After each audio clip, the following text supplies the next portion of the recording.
여러분의 다리는 곧 생명줄입니다. 너무 과장된 표현처럼 들리나요? 잠시 솔직해져 봅시다. 스스로에게 한번 물어보세요. 횡단보도 앞에 서서 신호등의 숫자가 줄어드는 걸 볼 때 갑자기 가슴이 철렁했던 적 없으신가요? 초록불이 빨간불로 바뀌기 전에 반도 못 건널 것 같아 덜컥 겁이 났던 순간 말입니다. 아니면 이런 건 어떤가요? 긴 하루를 보내고 소파에 앉아있다가 일어날 때 팔걸이를 짚고 온몸에 체중을 실어야만 겨우 몸을 일으킬 수 있진 않으신가요? 만약 고개를 끄덕이셨다면 지금 하던 일을 멈추고 집중해 주십시오. 오늘 제가 드리는 말씀은 단순한 조언이 아닙니다. 이것은 여러분의 독립적인 노후를 지키기 위한 지침서입니다. 오늘부터 당장 시작해야 할 인생을 바꾸는 5가지 습관을 공개합니다. 험은 쇠약해 보이는 노년 여성의 자료 화면이나 사진, 이후 건강하고 행복해 보이는 모습으로 전환. 진행자, 제 환자분 중 한 분인 74세 김 여사님의 이야기를 해드리겠습니다. 불과 6개월 전만 해도 김 여사님은 아주 정정하셨습니다. 하지만 최근 들어 모든 게 변했습니다. 시작은 미미했습니다. 처음에는 계단을 오를 때 난간을 생명줄처럼 꽉 잡지 않고는 한층도 오르기 힘들었습니다. 그러다 집 앞 교차로의 신호등이 바뀌기 전에 건너지 못하는 날이 늘어났죠.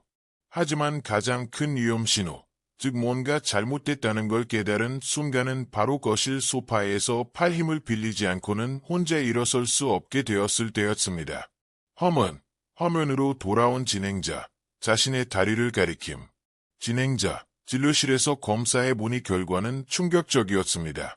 저는 핑거링 테스트라는 아주 간단한 검사를 했습니다. 여러분도 나중에 한번 해보세요. 양쪽 엄지와 검지로 원을 만들어 종아리의 가장 굵은 부분을 감싸보는 겁니다. 김 여사님의 경우 손가락이 맞닿는 정도가 아니라 서로 겹쳐졌습니다. 종아리와 손가락 사이에 빈 공간이 생긴 거죠. 이 빈 공간이 의미하는 것은 단 하나, 심각한 근육 소실입니다. 험은 나이에 따른 근육량 감소 그래프가 화면에 나타남. 진행자, 이 수치를 잘 들어보십시오. 우리 모두에게 해당되는 이야기입니다. 40세가 되면 우리 몸의 근육은 10년마다 약 8%씩 자연적으로 줄어듭니다. 이건 정상적인 노화 과정입니다. 하지만 70세가 넘으면 그 속도가 2배로 빨라집니다. 가속도가 붙는 거죠. 오늘 듣게 될 가장 충격적인 통계가 있습니다. 꼭 기억하십시오. 연구에 따르면 의자에서 팔을 쓰지 않고 5번연속으로 일어나는 동작을 못하는 노인은 그렇지 않은 동년배에 비해 3년 내 사망 확률이 3배나 높습니다. 험은 다리 근육을 강조한 인체 해부도 그래픽. 진행자, 왜 이런 결과가 나올까요? 우리 몸 전체 근육의 70%가 바로 하체에 있기 때문입니다. 다리 근육은 단순히 걷기 위한 것이 아닙니다. 다리는 제2의 심장입니다. 중력을 거슬러 혈액을 다시 심장으로 퍼올리는 역할을 하죠. 다리가 약해지면 혈액순환이 안 되고 당뇨나 심장병 같은 만성 질환이 걷잡을 수 없이 악화됩니다. 험은 진행자가 안심시키듯 미소 짓는다. 진행자, 하지만 좋은 소식이 있습니다. 아니, 아주 희망적인 소식입니다. 오늘 제가 알려드리는 수칙을 따른다면 김 여사님처럼 이 과정을 되돌릴 수 있습니다. 오늘 우리는 자가진단법, 정확한 단백질 섭취량, 그리고 섭취 타이밍, 30분 법칙, 집에서 하는 간단한 운동 3가지, 그리고 무릎을 살리는 신발 고르는 법까지 모두 다룰 겁니다. 또한 단순한 근육 약화와 척추 질환이나 뇌졸중 전조 증상 같은 심각한 문제를 구별하는 방법도 알려드리겠습니다. 여러분의 독립적인 삶과 건강을 되찾을 준비가 되셨다면 지금 바로 좋아요 버튼을 눌러주세요. 이 메시지가 널리 퍼지는 데 큰 도움이 됩니다. 그리고 댓글창에 동의합니다 라고 남겨주세요. 여러분의 작은 참여가 이 정보가 절실한 더 많은 어르신들에게 영상이 도달하는 데 큰 힘이 됩니다. 험은 진행자가 테이블과 소품이 있는 시한 공간으로 이동. 진행자, 자, 그럼 김 여사님의 다리를 살려낸 구체적인 해결책을 알아보겠습니다. 첫 번째 단계, 단백질 처방전입니다. 대부분의 사람들은 단백질을 충분히 드시지 않고 있습니다. 체중 1kg당 1.2g에서 1.5g의 단백질을 드셔야 합니다. 계산해 볼까요? 체중이 약 60kg인 분이라면 하루에 최소 72g의 단백질이 필요합니다. 이걸 음식으로 따지면 매일 달걀 10개나 두부 한모 반을 먹어야 하는 양입니다. 압니다. 많게 들리시죠? 김 여사님도 똑같이 물으셨습니다.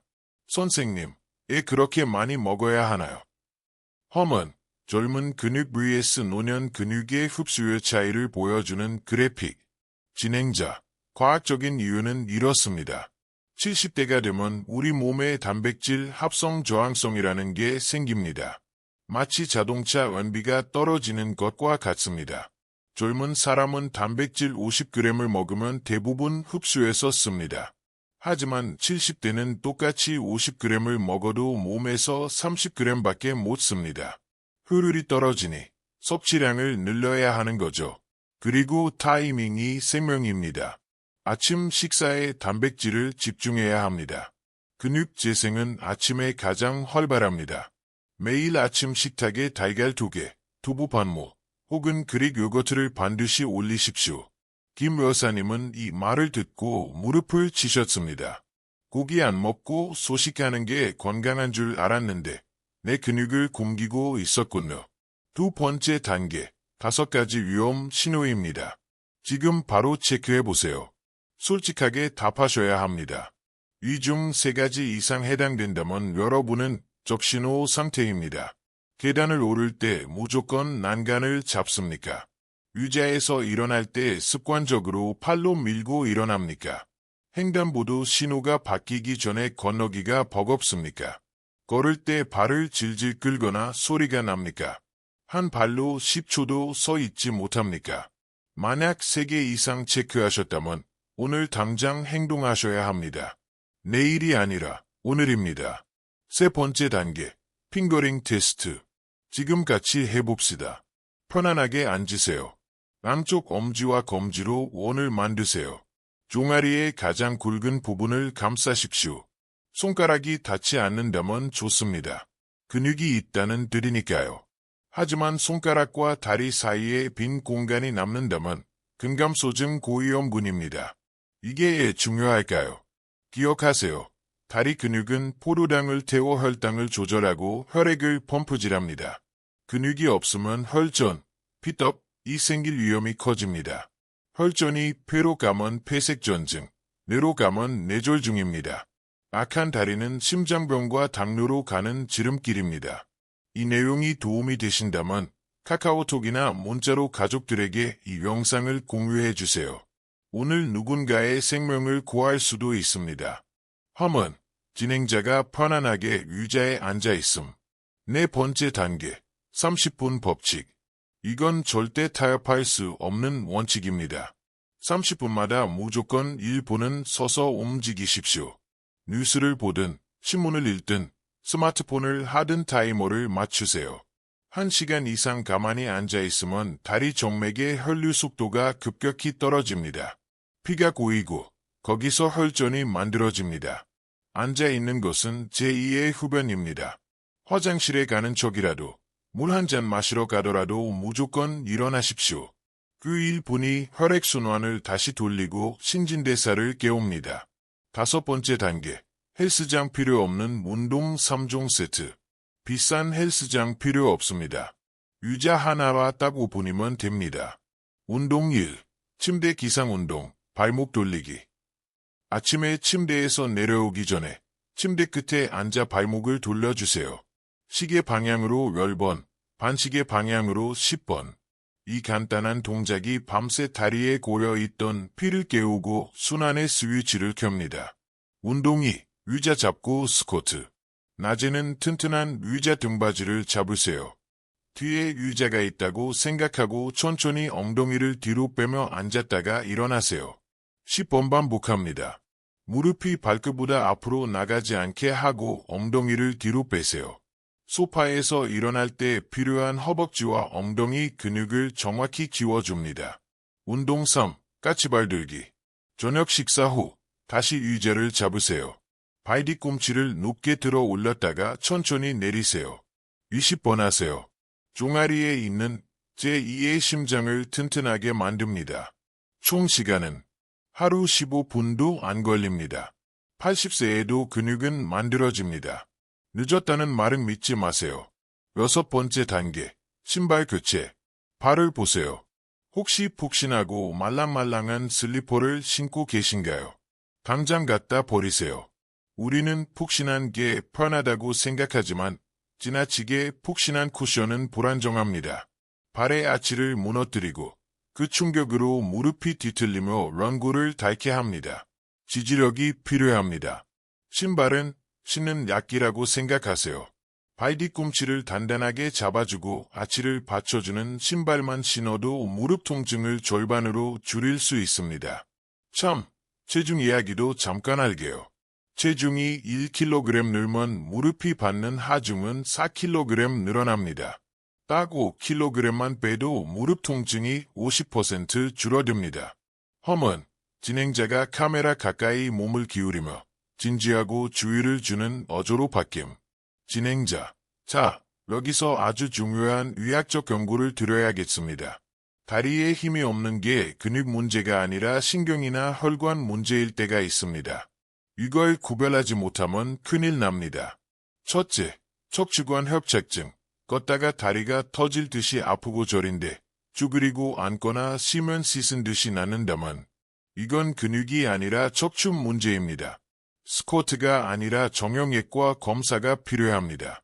둘째, 뇌졸중 경고. 갑자기 한쪽 다리에만 힘이 빠지거나 감각이 둔해지고 무겁다면 이건 뇌졸중 전조 증상입니다. 즉시 119를 부르세요. 골든타임은 3시간입니다. 셋째, 혈관 폐쇄. 심장 부정맥이 있는데 갑자기 다리가 차가워지고 창백해지며 극심하게 아프다면 혈전이 혈관을 막은 겁니다. 당장 응급실로 가셔야 합니다. 이 3가지 경우는 운동이 아니라 외사가 필요합니다. 꼭 구별하셔야 합니다. 험은 진행자가 하루 일과표 그래픽을 보여줌. 진행자, 자, 김 여사님이 실제로 실천해서 성공한 시간표를 보여드릴게요. 그대로 따라 하시면 됩니다. 아주 간단하고 지속 가능하며 효과적입니다. 아침 7시 기상. 침대 끝에 앉아 1분간 발목 돌리기를 합니다. 아침 8시 아침 식사. 밥이나 죽을 드시되 핵심은 삶은 달걀 2개를 추가하는 겁니다. 이것만 해도 단백질 12g입니다. 두부 된장찌개까지 곁들이면 아침에만 15g 이상 섭취합니다. 오전 10시 TV를 보다가 광고가 나오면 무조건 일어납니다. 30분 법칙을 지키며 1분간 거실을 걷습니다. 낮 12시 점심 식사. 국수나 샐러드에 닭가슴살 찢은 것 100g 정도를 얹어 드세요. 단백질 약 23g입니다. 오후 1시 식탁 의자를 잡고 스쿼트 10번, 까치발 들기 20번을 합니다. 딱 3분 걸립니다. 오후 3시 간식 시간. 과자 대신 단백질이 풍부한 그릭 요거트와 사과 반쪽을 드세요. 오후 5시 저녁 식사. 생선 구이나 콩, 두부 요리를 드십니다. 저녁 7시 설거지 후에 싱크대를 잡고 까치발 들기를 한 번 더 합니다. 밤 9시 저녁에 쉴 때도 30분마다 일어나는 습관을 유지합니다. 이렇게 하면 헬스장에 가지 않고도 하루에 단백질 80에서 90g을 섭취하고 다리 운동까지 끝낼 수 있습니다. 험은 진행자가 마치 댓글에 답변하는 것처럼 카메라를 응시. 진행자, 궁금한 점이 있으실 겁니다. 환자분들이 가장 많이 묻는 질문 3가지에 답해드리겠습니다. 질문 1. 선생님, 저는 콩팥, 신장, 이 안 좋은데 단백질을 이렇게 많이 먹어도 되나요? 아주 중요한 질문입니다. 만성 콩팥병, 특히 3기 이상인 분들은 단백질 분해 찌꺼기를 걸러내기 힘들기 때문에 섭취를 제한해야 합니다. 이런 분들은 반드시 주치의와 상의하셔야 합니다. 보통 체중 1kg당 0.6g, 0.8g 정도로 조절해야 합니다. 의사 허락 없이 무작정 늘리지 마십시오. 질문이 스쿼트를 하면 무릎이 아파요. 어떡하죠? 찌르는 듯한 통증이 있다면 즉시 멈추세요. 원고를 갈아먹으면서 운동하는 건 미련한 짓입니다. 대신 미니 스쿼트를 하세요. 90도로 깊게 앉지 말고 45도 정도만 살짝 굽혔다 일어나세요. 그것도 아프다면 의자에 앉았다 일어나는 동작만 반복하세요. 그리고 무엇보다 탄수화물을 줄여 염증을 낮추고 체중을 조금만 줄이시면 무릎이 훨씬 편해질 겁니다. 질문 3. 제가 과체중인데 스쿼트를 해도 되나요? 네. 오히려 꼭 하셔야 합니다. 단, 방법을 바꾸세요. 반드시 튼튼한 테이블이나 난간을 잡고 하세요. 낮게 앉는 미니 스쿼트로 시작하시고 10번이 힘들면 5번부터 시작하세요. 서 있는 것조차 힘들다면 집안에서 하루 10분 걷기부터 시작하세요. 일단 움직이는 게 중요합니다. 험은 진행자가 미소 짓고 희망찬 음악이 서서히 깔림. 진행자, 오늘부터 이 루틴을 시작해 보시겠습니까? 그렇다면 댓글에 실천하겠습니다 라고 남겨주세요. 아니면 숫자 1초만 남기셔도 좋습니다. 댓글로 서로를 응원하는 것은 정말 큰 힘이 됩니다. 서로의 댓글을 보고 파이팅 한마디씩 남겨주세요. 우리는 함께하는 건강 공동체니까요. 자, 김 여사님은 어떻게 되었을까요? 3개월 후 진료실 문을 열고 들어오시는데 완전히 딴 사람 같았습니다. 발을 질질 끌지 않고 성큼성큼 걸어오셨죠. 활짝 웃으며 이렇게 말씀하시더군요. 선생님, 이제 계단 오를 때 난간 안 찾아요. 횡단보도도 여유 있게 건너고요. 제일 좋은 게 뭔지 아세요? 소파에서 다리 힘만으로 벌떡 일어납니다. 제가 핑거링 테스트를 다시 해봤는데 빈 공간이 싹 사라졌습니다. 근육이 돌아온 겁니다. 하지만 진짜 승리는 검사 결과가 아니었습니다. 김 여사님이 핸드폰으로 사진 한 장을 보여주시더군요. 동네 뒷산 정상에서 손주와 함께 찍은 사진이었습니다. 3개월 전에는 횡단보도도 못 건너시던 분이 이제 산을 오르게 된 겁니다. 그 사진을 보고 저도 눈시울이 붉어졌습니다. 다리 건강은 단순히 근육 문제가 아닙니다. 그것은 존엄성의 문제입니다. 혼자 화장실을 가고 혼자 문을 열고 친구를 만나러 가는 것, 그것이 바로 독립적이고 행복한 노년의 기초입니다. 진행자, 마지막으로 정리해드리겠습니다. 냉장고에 붙여두세요. 단백질, 체중 1kg당 1.2g 섭취, 특히 아침에 달걀이나 두부 꼭 챙기기. 움직임, 30분마다 무조건 일어나기. 운동, 발목 돌리기, 의자 잡고 스쿼트, 까치발 들기. 매일 하기. 저는 여러분을 믿습니다. 74세 김 여사님이 해내셨다면 여러분도 할 수 있습니다. 여러분의 다리는 곧 여러분의 인생입니다. 오늘부터 투자하십시오. 건강하십시오. 행복하십시오. 다음 영상에서 뵙겠습니다.